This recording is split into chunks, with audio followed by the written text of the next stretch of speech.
This podcast is produced by Outcomes Rocket, your healthcare exclusive digital marketing agency. Outcomes Rocket exists to help healthcare organizations like yours to maximize their impact and accelerate growth. Visit outcomesrocket.com or text us at 312-224-9945.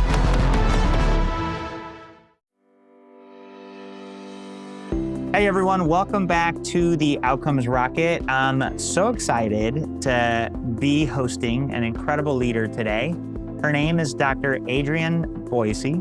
She is the Chief Medical Officer at Qualtrics. She's a neurologist by background, actually still practicing neurologist, and the former Chief Experience Officer at Cleveland Clinic.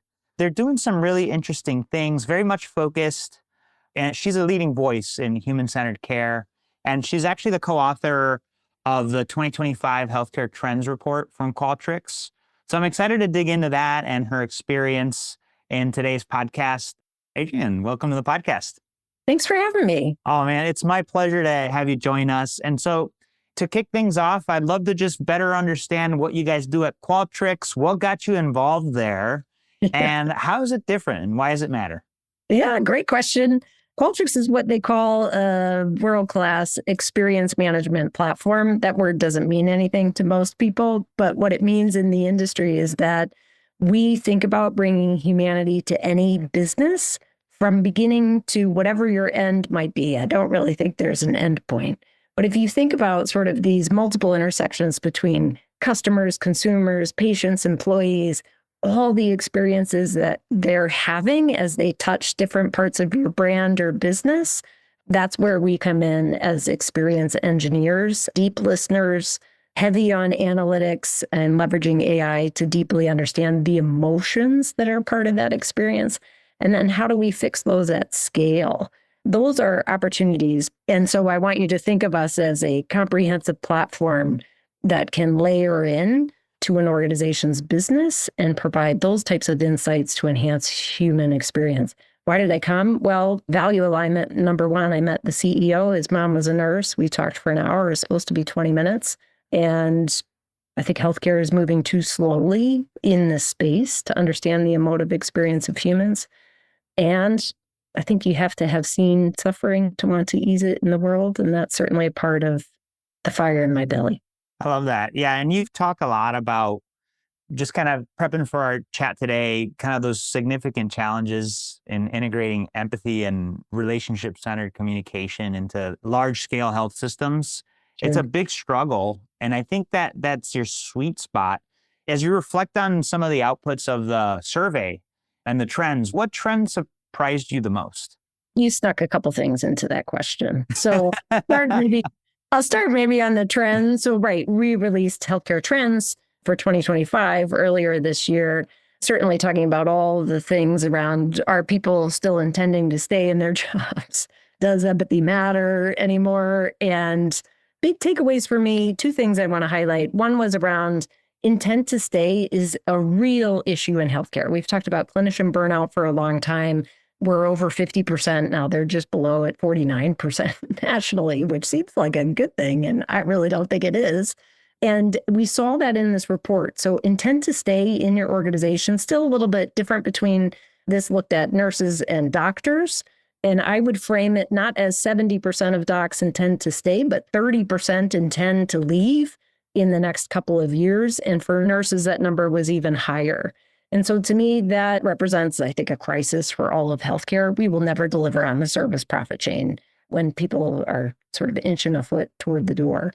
And another key component of the trends was recognizing that making those people feel cared about and connected to their purpose is part of the key, not necessarily all the other programs organizations are offering. The second big aha for me was around AI. We saw in the trends report that when we asked about comfort, most people were comfortable. 53% said they're comfortable with AI doing administrative tasks, but not responding to patient messages. That was much less, I think 28%. Oh, interesting. Yeah. And yet, isn't it fascinating? Ambient listening in clinical rooms is taken off like crazy. And so not that that's sort of the premier example of AI, but leveraging the tools to automate some tasks that are certainly pain points. So to me, it's really interesting that we're not comfortable necessarily with it. And yet we really glommed onto it as a solution in ambient listening for clinics in summarizing the note and keeping us from typing the whole time. And so that dichotomy to me feels really interesting around if it solves a big enough pain point, maybe we can drive rapid adoption. And as an ethicist, it also just raises questions to me about who owns that data? Can patients access that data? What does it mean? Where does the recording go? And those, I think, we still have opportunities to answer. Yeah, no, and that's really interesting. And as you think about how do you operationalize these insights, what would you say is like the most urgent change that's needed operationally, to make some of these things happen? Yeah, I don't mean to sound boring, but one of them is listening. Yeah, that's not boring. Okay. Well, I mean, it sounds like we should all already be doing it, but let me give some concreteness to what I'm saying. When we talk about listening in the patient experience space, many organizations continue to try to do that purely with the regulatory requirement of listening. And so what that means is we're equating patient experience with response on, for example, HCAP surveys, which is a well-intended effort to incorporate the voice of the patient into their care. The problem is 15, 18% response rate from college-educated white people in those surveys. If that is your only strategy to listen to the patient, we are missing the opportunity to deeply have our listening represent the communities we serve. And so we see this over and over again. When you expand the languages in which you could listen, when you expand the channels through which you can listen, right, all of a sudden you start to get a much more representative. So my big push there would be listen differently. I have the same push around employee experience. We should be listening differently. Most organizations are still launching an annual survey. Maybe they're moving to an annual employee engagement survey. Some are moving to quarterly cadence, and always on is the future. Always on. Listening to ideas and feedback in an always on system that also has the capacity to act on what people say is the key. I mean, this is where we are headed. And I encourage everybody to think critically about whether or not they're ready for that. That's fantastic. Hey, if you guys have not thought about listening as an innovation, it is. And if you do it differently, it really could help. And we tend to get into these ruts, right? I mean, like we sort of get into this process-oriented, check the box, get the regulations done, but we miss the opportunity to really connect. Please know I'm not. I think the regulatory opportunity is important. It's an effort that needs to continue to evolve, and it's trying, right? We launched email and some electronic survey. We're sort of evolving. We changed some of the questions. I think that's good. Those surveys still don't ask, in my opinion, about emotions, which actually the trends report says are an incredibly important influencer on how people feel as they have experiences in a system. And I think we need to be talking about them and highlighting them more. And also safety. They don't ask about safety. And we should understand the patient and employee perception of safety in healthcare, no doubt about it. So I think those are good efforts. It's just when we all talk about transformation and, sparkly glitter is exploding, let's also be realistic and honest with ourselves about what's the one step we could make to the right that would be a dramatic change from where we are today. Yeah, well said, Adrienne. And what would you say is one thing most people don't know about the problem you solve? Well, I think when you think about human beings, there's research to say that 65% of people, employees specifically, don't think anybody's listening to what they're saying. And I think we classically think about the work Qualtrics does as surveys. And I would submit to you that certainly listening and also the work we do has a fraction to do with the surveys we send. And so if we think about the journey that people have with the system, whether it's onboarding and offboarding or check-ins at critical points, whether patients are failing on your digital assets and therefore then calling your call center irritated, we can help develop organizational memory around those experiences so that people feel seen, heard, valued in a very different way. And some specific examples of that. So we can ingest over 150 different types of channels. So whether that's calls, complaints and grievances, letters, EHR messages, video feedback, surveys, certainly. I mean, all of that data can come into the platform. And not only does that blow out your listening, but it also helps organizations start to understand journeys differently or movement across your brand. And Qualtrics is an organization that works with over 20,000 different outside of healthcare brands. So if you want to think about how Hilton or Delta is developing a global command center of listening, that's what we power. That's awesome. I really love that perspective. And I like how you tied it back to listening, Adrienne, because it really is, right? And with the technology that we have nowadays, LLMs, the ability to ingest all of this data, whether it be written, audio, video, as you mentioned, we have the power to listen like never before. And it sounds like Qualtrics is doing just that. Yeah, that's why I sort of poke or nudge a little bit on the question is it's not what the technology can do, because we can do all of that.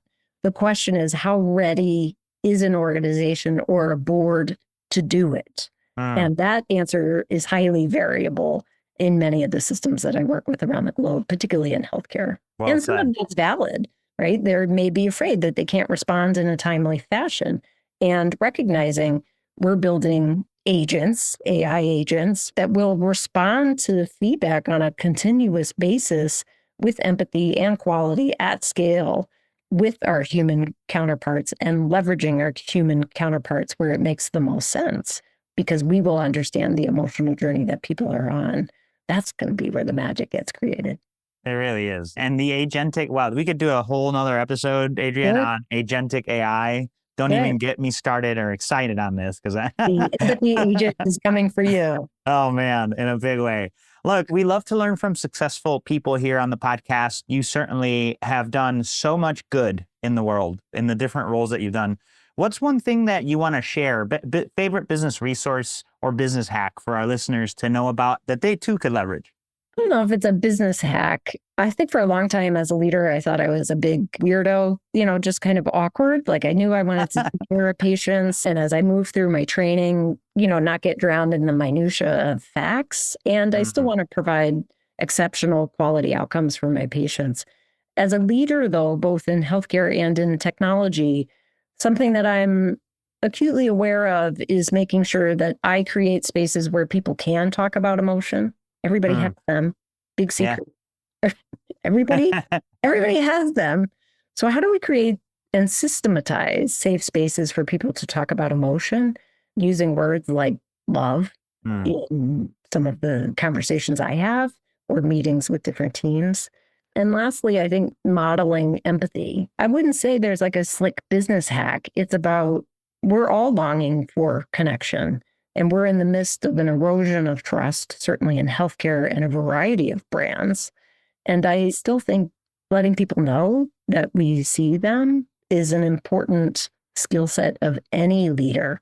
And especially in healthcare, we should be nailing that more so than any other industry because it's the nature of what we do. And so I don't know if that's a cool enough business hack for you, but that's certainly I love it. That getting more comfortable in my own skin, showing up that way, trying to treat people that way, failing and still trying harder so that the way I live my life personally is the way I also lead. That's beautiful. What a great way to close us on today's session, Adrienne, with not only a tip and a piece of advice for careers, but also a way to live. And why shouldn't they be the same, right? Why can't you? I really love how you concluded our time today. If people wanted to learn more about you and get in touch with the company, what's the best way they could do that? Sure. Well, you can certainly follow me on LinkedIn. You should listen to this podcast. That's a good way. But you can follow me on LinkedIn, Boissy AD. You are welcome to email adrienneb@qualtrics.com. And it means a lot to me to hear from people directly. So please don't think that's an empty offer. That's a real invitation to have a meaningful conversation. I love that. I love that. Well, we really appreciate you coming on to the podcast today. Ladies and gentlemen, Dr. Adrienne Boissy. She's the Chief Medical Officer at Qualtrics. Just an incredible person, incredible leader. In the show notes, you'll find all the ways that she shared to get in touch, as well as a copy of the Insights Report, which you're going to want to dig in. We literally just did tip of the iceberg today. But certainly, thank you all for tuning in. And Dr. Boissy, thanks for being with us. Thanks for having me, Saul. Appreciate it.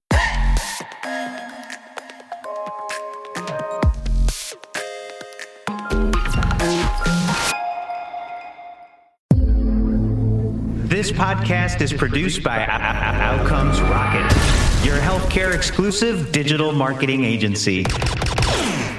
Outcomes Rocket exists to help healthcare organizations like yours to maximize their impact and accelerate growth.